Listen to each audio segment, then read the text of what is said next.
भगवान विष्णु ने श्री कृष्ण के रूप में देवकी और वसुदेव के घर में जन्म लिया था। उनका लालन पालन यशोदा और नंद ने किया था। इस अवतार का विस्तृत वर्णन श्रीमद् भागवत पुराण में मिलता है। कृष्ण हिंदू धर्म में विष्णु के अवतार हैं। हिंदू श्री कृष्ण को ईश्वर मानते हैं और उन पर अपार श्रद्धा रखते हैं।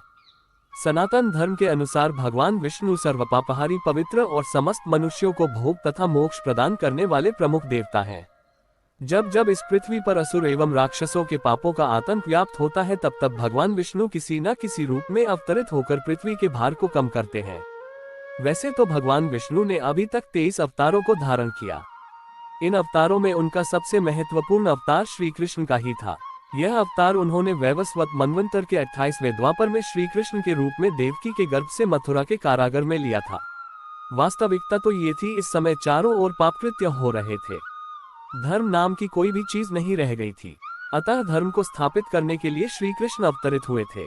श्री कृष्ण में इतने अमित गुण थे कि वे स्वयं उससे नहीं जानते थे, फिर अन्य की तो बात ही क्या है।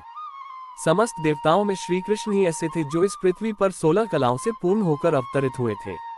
उन्होंने जो भी कार्य किया उसे अपना महत्वपूर्ण कर्म समझा। अपने कार्य की सिद्धि के लिए उन्होंने साम दाम दंड भेद सभी का उपयोग किया, क्योंकि उनके अवतीर्ण होने का मात्र एक उद्देश्य था कि इस पृथ्वी को पापियों से मुक्त किया जाए।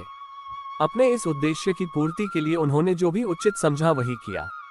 उन्होंने कर्म व्यवस्था को सर्वोपरि माना। कुरुक्षेत्र की रणभूमि में अर्जुन को कर्मज्ञान देते हुए उन्होंने गीता की रचना की, जो कलिकाल में धर्म में सबसे महत्वपूर्ण ग्रंथ माना जाता है।